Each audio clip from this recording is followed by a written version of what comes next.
Hello and welcome to our quickfire interview series, Sustainability Shorts, where we're holding discussions with the senior leaders ahead of Climate Week NYC. And I'm delighted to be joined by Hydro-Québec U.S.'s Director of Stakeholder Relations, Pete Rose. Pete, glad you can join us today. Fantastic. Always a pleasure to be with you, Adam. So, without further ado, the theme this year for Climate Week NYC is getting it done. And I want to ask you, what does getting it done mean to Hydro-Québec? Sure. I might start personally, what it means for me. It's inspirational, right? I mean, it's a positive message, powerful, but it's also underscoring the need for urgency, right? So we're living right today in New York, and I see across the UK and across the United States of America, we're living some serious droughts and some serious heat waves and air quality issues in New York. So getting it done is a sense of urgency. It's also, what drives us to get our projects done. It needs to be done. Failure is not an option. I have two little kids, and I look at them every day and I say, this is an existential issue. That's a global issue. So as a corporation and as an individual, we're doing everything we can to get things done. Brilliant. And sort of moving that to more broadly at Hydro-Québec, what is the role that sustainability plays in all of that? And you just talk personally, like how does the work of Hydro-Québec overlap with your own private passions in this space? Sure. Well, Hydro-Québec, sustainability is the good S word at Hydro-Québec. We were conceived about 75 years ago based on Quebec, the province of Quebec's desire to have a sustainable energy system. Since those last 75 years, we have been servicing the Quebec market, but also our neighbors in the northeast part of the United States. So everything we do drives towards sustainability. The majority of our power, 99%, comes from clean energy sources, hydroelectricity. So in the operations of Hydro-Québec, we have to keep sustainability in mind for future generations. And it's critical that we continue to do that.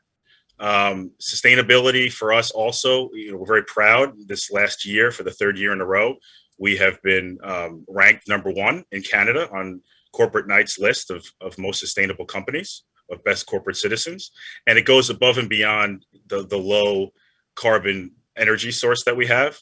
We're making sure that we put diversity, equity, and inclusion at the center of what we do. We're a state-owned corporation, so we make sure that on the diversity side, we have the first female CEO of Hydro-Québec. We have a female head of the board. We make sure that our ratio of taxes, our taxes are paid, and our ratio of salary from the CEO all the way down through the workers is taken into consideration. So we see sustainability as very holistic in the corporation and not just focused on the energy source.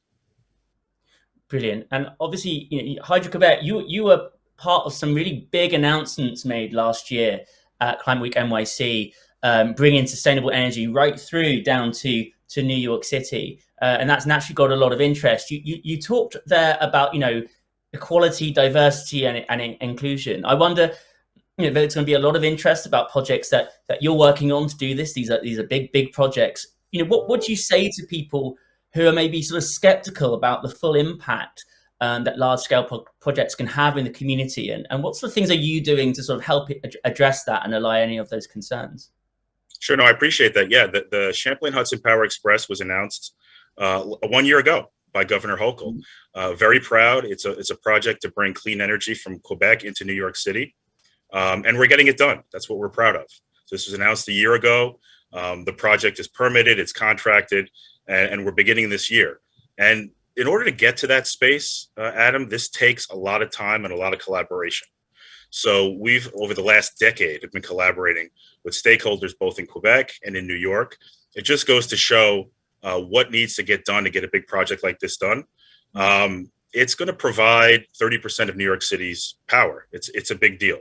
It's going to create jobs. It's going to improve air quality. It's going to reduce dependency for fossil fuel generation in New York City by 25%. So these are all examples of getting things done, but you can't get them done alone. So my job and the job of my colleagues is to make sure that we're engaging with stakeholders during the entire process. And so bringing people together, going where they are, meeting them where they are, listening to their concerns. acknowledging past, because I think that's very important. Any energy development, there is a past to it. Hydro-Québec, we are acknowledging our past and we're trying to improve as we go forward. All of these things, we're in a situation now where we're fighting climate change, but we need to do it together. No one can do it alone, and everybody has different concerns. And so we're working to address those concerns. And this project, I think, is going to be transformational for New York and for the Northeast. Kind of what I would say in terms of skepticism.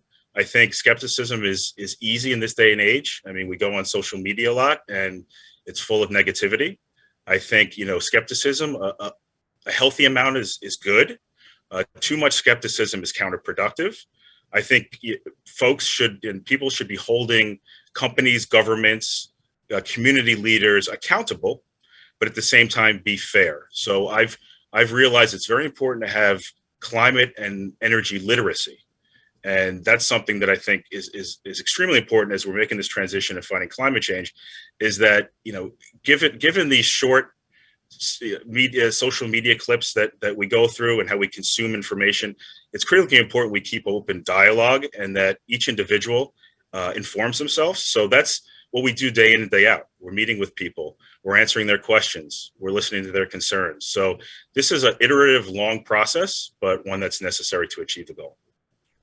Brilliant. And just before I go to my final question there, you were talking about some really big numbers, some transformative numbers in terms of the amount of electricity coming through to New York City. Now, we talk about dates a lot. We've got 2030 goals. We've got 2050 goals. Some people have goals that are much longer than that. Like these numbers you're talking about, what's the time scale we're looking at until we're going to see some of these changes creeping in? Sure. Our project, we're looking to come in the next 3.5 years. So this is very fast, considering the transformation we have to do and considering what we have to do to build these projects. So this is a project that's a transmission line that's bringing existing power into New York City. New York State is doing a wonderful job at building out its offshore wind and its solar. All of these projects need to get built. We understand that 2030 is a key date for global climate, but also for New York State and under New York State law. So we have to keep on schedule. And to keep on schedule, everybody's got to work together, and that's the key. It's too tempting for people to try to delay things, and try to maintain the status quo. We can't deal with the status quo. We need to advance. We need to work together, and that's the only way we're going to reach this goal. So, in terms of this project, we're coming in to provide a considerable amount of clean energy and a considerable amount of climate emissions reductions for New York State. By 2020, starting in 2025, 2026. So before the 2030, first major target. And then this piece of infrastructure exists for 60 to 100 years. So as we're getting into deep decarbonization, as we go forward, we'll be able to use that infrastructure in very innovative ways, I think. We're delivering power directly to New York now, but as we work together as a region and work with other technologies like offshore wind and solar, which are intermittent, we can use that infrastructure to flow power in multiple directions. So it's bi-directional. And that way we're getting the best bang for the buck. Brilliant. Well, it's certainly nice to hear about something we'll be able to actually see in just a few short years. My final question is, you mentioned a lot in this interview about working together to get things done. And obviously Climate Week NYC is the largest climate event of its kind globally because it brings so many different people together. So my final question would be to you, what role does Climate Week NYC play for you in terms of working with others? And do you have any specific ambitions of what you'd like to achieve this year? It's critical. Adam, I've been participating in this event for, I guess, nearly a decade. It's unique. I find it very unique. I've participated in many COPs. The conferences, international conferences on climate change. But this is one that's very unique because it's bringing, the world from Manhattan to Mumbai together for a week. It's leveraging the United Nations General Assembly, so everybody's in town. And it's pulling together energy, ideas, opportunities, and reminding us collectively that we need to be doing more. So it's a great platform to be able to share what we're doing. It's a great opportunity to remind our fellow collaborators and stakeholders that we need to be doing more. And it's in New York City where, again, it's already an electrifying city, but the diversity of who's in town that week just makes it even more electrifying. So it's a very important platform for us, and we continue to appreciate the opportunity to participate and hope to continue to do so in the future. It certainly is an electrifying city, and it sounds like, thanks to what you guys are up to, it's soon going to be a sustainably electrifying city. So thanks, Pete, for that. We're going to hear more from Hydro-Québec at the Hub Live, taking place as part of Climate Week NYC. Climate Week NYC is taking place this year from the 19th to the 25th of September. And as Pete said there, it runs alongside the UN General Assembly.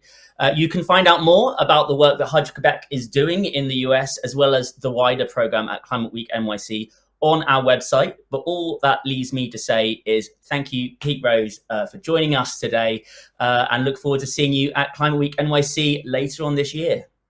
Thank you, Adam. Looking forward to it.